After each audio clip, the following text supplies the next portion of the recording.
Hey guys, जैसा कि आप सबको पता है यहाँ पर हमारे Redmi Note 9 के लिए ग्लोबल यूज़र के लिए MIUI 13 Android 12 वाला अपडेट जो है वो आ चुका था पायलट टेस्टर्स के लिए।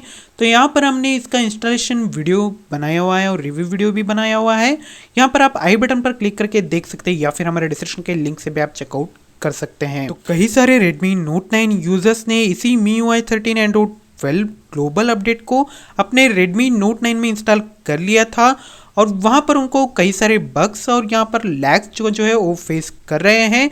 तो उन्होंने हमें कमेंट किया था कि इसे फिर से यहाँ पर MIUI 12.5 Android 11 पर डाउनग्रेड कैसे किया जाए। तो आज की इस वीडियो में आपको यही बताने वाला हूँ कि किस तरह आप अपने Redmi Note 9 को MIUI 13 Android 12 से MIUI 12.5 Android 11 में डाउनग्रेड कर सकते हो।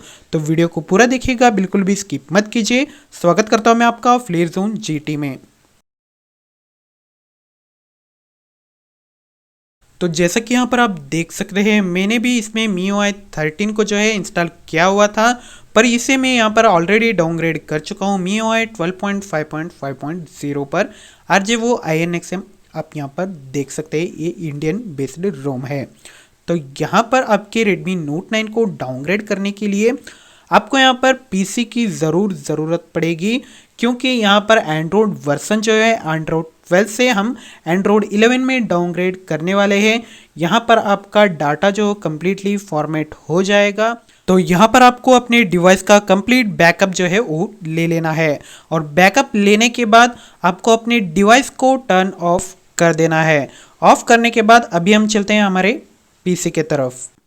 तो अभी हम आ चुके हैं हमारे पीसी की तरफ। तो पीसी में आते हैं, आपको यहाँ पर कुछ इतने फाइल्स जो है आपको डाउनलोड करने पड़ेंगे। पहला है MIUI का कोई फास्ट बूट रोम फाइल जो कि आपके Redmi Note 9 के लिए हो। फिलहाल ने यहाँ पर MIUI 12.5.5.0 इंडियन रोम जो है डाउनलोड करके रखा हुआ है।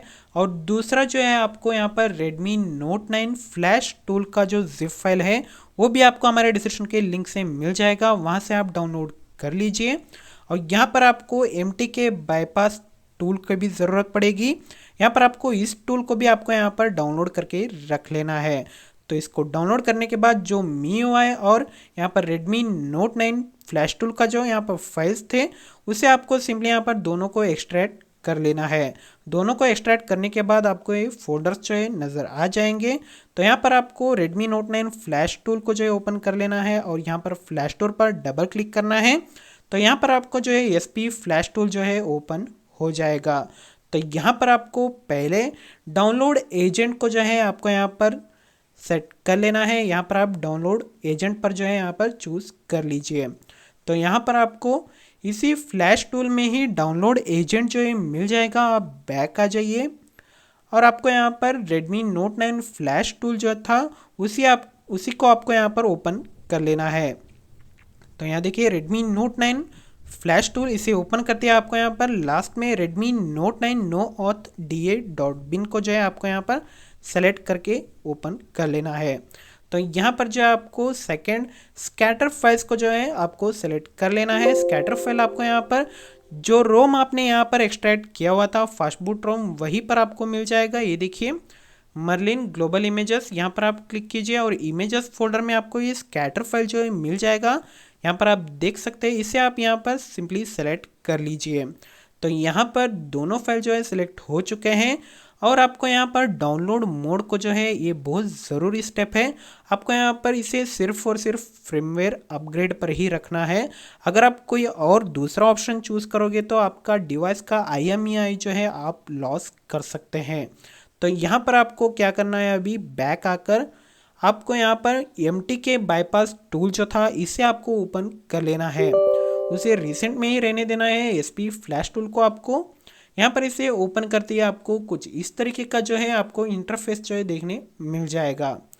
तो यहाँ पर आपको क्या करना है, इसका जो चिपसेट जो है MediaTek 6768, यहाँ पर आपको इसे सर्च करके सेलेक्ट कर लेना है। यहाँ पर देखिए MediaTek 6768 को जो है आपको सेलेक्ट कर लेना है, क्योंकि ये हमारा Redmi Note 9 का चिपसेट का कोड है।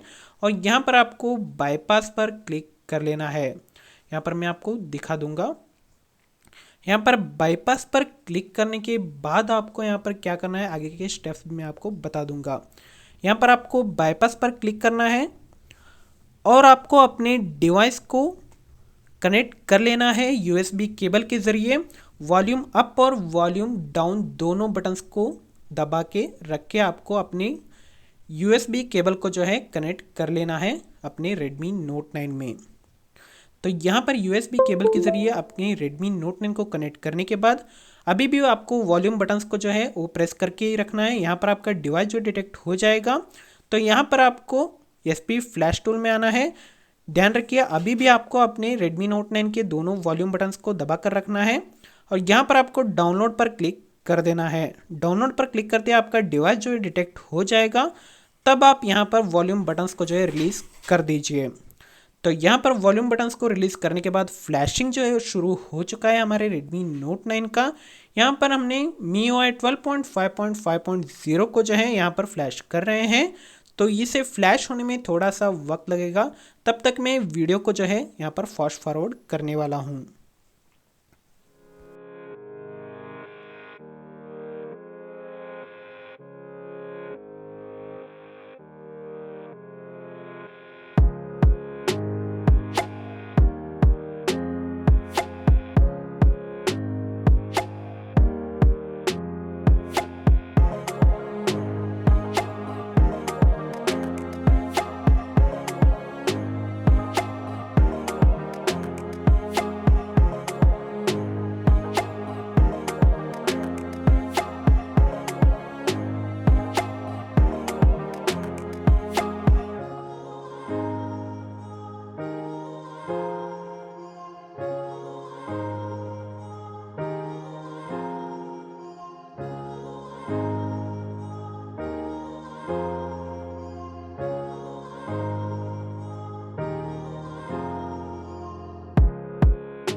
तो यहाँ पर जो है फ्लैशिंग कंप्लीट होने ही वाला है। तो यहाँ पर आप देख सकते हैं फ्लैशिंग जो है कंप्लीट हो चुका है। तो यहाँ पर हमारा पीसी का काम जो था वो कम्प्लीटली ख़त्म हो चुका है। तो यहाँ पर आपको यूएसबी केबल को रिमूव कर लेना है। तो अभी हम चलते हैं हमारे डिवाइस की तरफ। तो यहाँ पर हमारा पीसी का काम जो है ख़त्म हो चुका है। तो अभी हम हमारे डिवाइस को ऑन कर लेते हैं। तो यहाँ पर आपको MIUI 13 का EMI वाला लोगो हटके आपको यहाँ पर MIUI 12.5 का Redmi वाला लोगो ही देखने मिल जाता है। इसका मतलब आप अपने डिवाइस को कम्प्लीटली फ्लैश कर चुके हैं और डाउनग्रेड भी कर चुके हैं। यहाँ पर आपको आगे MIUI का लोगो देखने मिल जाएगा। इसका मतलब आप अपने Redmi Note 9 को कम्प्लीटली यहाँ पर फ्लैश कर चुके होंगे। तो वीडियो कैसा लगा हमें कमेंट सेक्शन में बता दीजिए। अगर वीडियो अच्छा लगा हो तो वीडियो को लाइक कर दीजिए और हमारे चैनल पर नए हो तो ज़रूर सब्सक्राइब भी कर दीजिए ऐसे ही MIUI के रिलेटेड वीडियोस के लिए। तो मिलता हूँ आपको अगली वीडियो में, तब तक के लिए take care and bye bye.